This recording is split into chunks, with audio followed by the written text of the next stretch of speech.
everyone deserves the right to protect their land. A staple point of being an American today is having the right to defend your property and have laws in place that protect your property.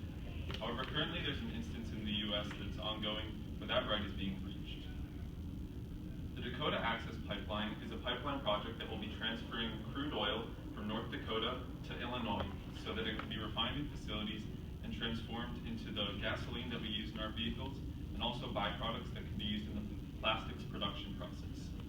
But what happens when the government supports the development of a project and the people with the land rights don't? What happens to a global power when other nations see them disrespecting those rights? And what happens to a country that falls back on their constitution and doesn't invoke the rights of the people? I've studied Native American cultures through courses that I've taken at ASU, and I've also gotten a lot of information about the energy sector from my dad, who works in the energy field, and also I've done a lot of research on fossil fuels and also about American crude oil and the production process in the United States. So today I'm going to tell you why the Dakota Access Pipeline should be stopped, and I'll also share with you a little more bit about the project so that you can see why it should be stopped. According to Daniel Medina of NBC, the Dakota Access Pipeline is a $3.7 billion infrastructure project that will move 470,000 barrels of oil a day in the U.S. At $44 a barrel, that's $20 million daily of new goods that will be moved into the market, which is certainly beneficial for our economy.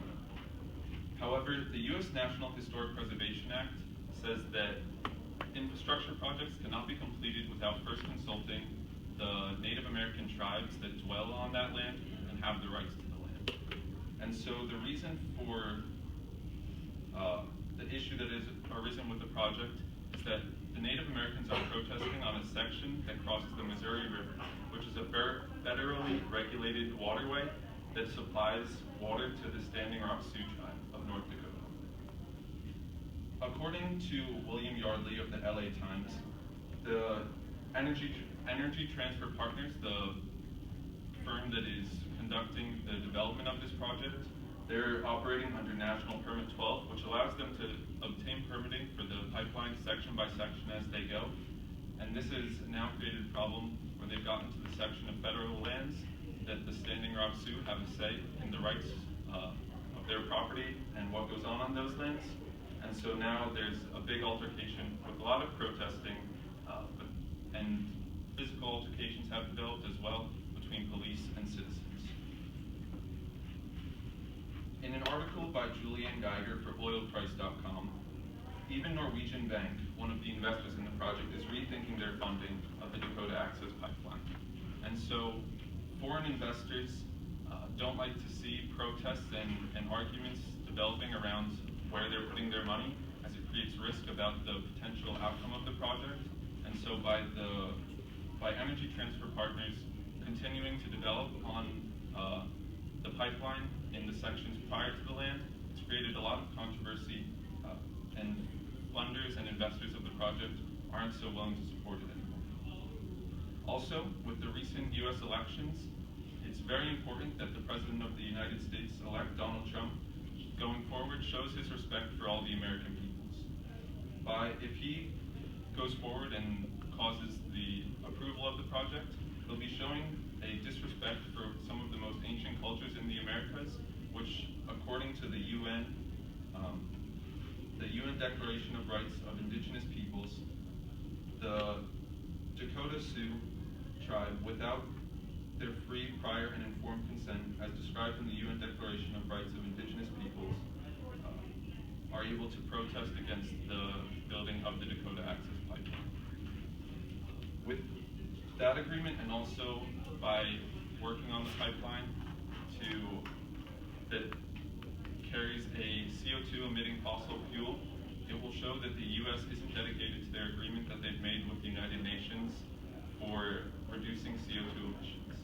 And unfortunately, if the UN sees the U.S. breaking two UN regulatory policies and agreements that they've made with some of the most developed and most influential countries in the world, that can surely lead to trade sanctions against the U.S., which will see an increase in prices in daily goods that we use, such as chocolate, coffee, bananas, computers, and other aspects of your daily life.